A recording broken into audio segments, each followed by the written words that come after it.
Mas pinaigting na disaster preparedness and resilience. Yan ang adhikain ng pamahalaan sa paglulunsad nila ng 2025 Handa Pilipinas Visayas Leg. Katuwang ang mga LGU at iba pang mga government agency. Pinalawig pa nila ang kaalaman at kakayahan ng publiko laban sa bantang dala ng mga kalamidad tulad ng lindol. Si Bien Manalo sa report. Nagsama-sama ang mga government leaders, scientists, innovators, educators, mga estudyante at maging ang media practitioners sa pag-arangkada ng unang araw ng 2025 Handa Pilipinas Visayas Leg ng Department of Science and Technology sa Bacolod City. Binigyang diin dito ang best practices at strategies pagdating sa disaster risk reduction and management mula sa iba't ibang lokal na pamahalaan at national government agencies. Ito ay bahagi ng national campaign ng DOST para ibayong palakasin ang kamalayan ng publiko, isulong ang kolaborasyon at itaguyod ang matatag at sustainable na komunidad sa iba't ibang dako ng Pilipinas. Lumagda sa isang kasunduan ang DOST at Department of the Interior and Local Government sa pagpapalakas ng disaster preparedness and resilience.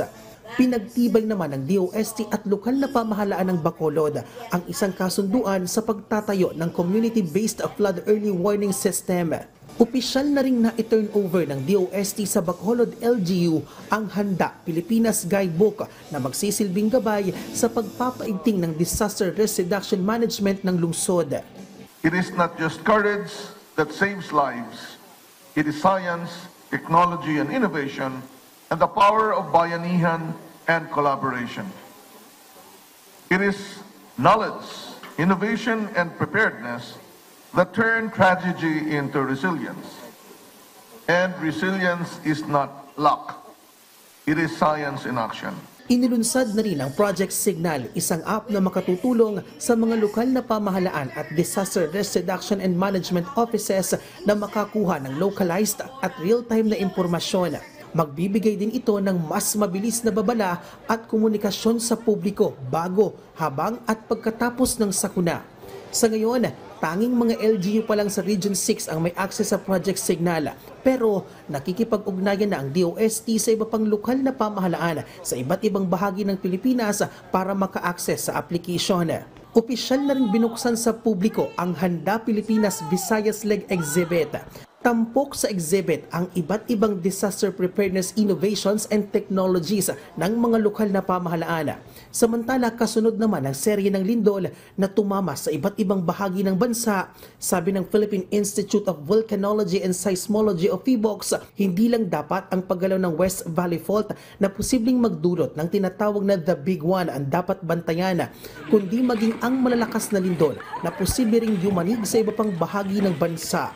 The world doesn't revolve around the West Valley Fault. Marami pang bigger ones in other parts of the country. That's the reason why everybody should prepare.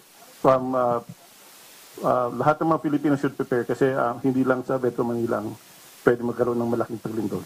Bahagi rin ng programa ang malalimang talakayan tungkol sa lindol, pagputok ng bulkan, tsunami at mga bagyo na pangungunahan ng DOST Pag-asa at PHIVOLCS sa #Maghanda Sessions.